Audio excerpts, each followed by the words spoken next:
ഞാൻ വീട് പണി തുടങ്ങിയ സമയത്ത് തന്നെ എൻ്റെ മനസ്സിലുള്ളത് പെയിൻറ്റിങ് ഒരു വലിയ ടാസ്ക് ആയിരിക്കും. കാരണം ഒരു വീടിൻ്റെ ഒരു ഫൈനൽ ഫിനിഷ് വരെ പെയിൻറ്റിങ് കംപ്ലീറ്റ് ആകുമ്പോഴാണല്ലോ. അപ്പോൾ അത് നന്നായിട്ടില്ല, അല്ലെങ്കിൽ നമ്മൾ ഉദ്ദേശിച്ച പോലെ അത് വന്നിട്ടില്ല എന്നുണ്ടെങ്കിൽ വീട് മോശമായി പോകില്ല. സമയം വളരെ കുറവായിരുന്നു, 10-25 ദിവസമേ ഉള്ളായിരുന്നു.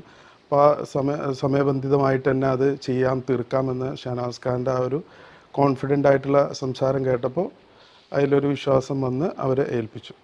ഞാൻ അബ്ദുൽ റഷീദ്, ഒരു പ്രവാസിയാണ്. നമ്മൾ പുട്ടി കൊടുത്തത് ഒരു ഹിന്ദിക്കാർക്കായിരുന്നു. അപ്പോൾ അവർ എന്തൊക്കെയോ മിസ്റ്റേക്ക് ചെയ്തിട്ടുണ്ട്, പല സ്ഥലത്ത് സിംഗിൾ കോട്ടാണ്, അങ്ങനെയൊക്കെ നമ്മളെ പെയിൻറ്റിങ്ങിൻ്റെ പണിക്കാർ പറയുണ്ടായി. അതുകൊണ്ടുള്ള ഒരു തരത്തിലുള്ള ഒരു ബുദ്ധിമുട്ടും വരാത്ത രീതിയിൽ അതെല്ലാം പാച്ചപ്പ് ചെയ്ത് വളരെ ക്ലിയർ ആയിട്ടാണ് നമുക്ക് മേക്ക് ഓവർ ചെയ്ത് തന്നിട്ടുള്ളത്. പെയിൻറ്റ് സെലക്ട് ചെയ്യുന്ന അവർ പോളീഷിൻ്റെയും പരിപാടികളൊക്കെ തുടങ്ങിയ സമയത്ത് തന്നെ ഷഹനാസ് വന്ന് പെയിൻറ്റ് ഏതാ സെലക്ട് ചെയ്യേണ്ടതെന്നുള്ളിടത്തൊക്കെ അവർ ഷഹനാസ് ഖാൻ്റെ ഒരു ഹെൽപ്പ് തരികയും അതിൽ ഈ പെയിൻറ്റ് നന്നായിരിക്കും എന്നൊക്കെ പറയും. അത് നമ്മളെ കൺവിൻസ് ചെയ്ത് നമുക്കതെടുത്ത് അതൊക്കെ ചെയ്ത് വന്നപ്പോൾ എങ്ങനെയാണോ നമ്മൾ മനസ്സിൽ ഉദ്ദേശിച്ചത് അതുപോലെ തന്നെ ഭംഗിയായി വരികയും ചെയ്തു.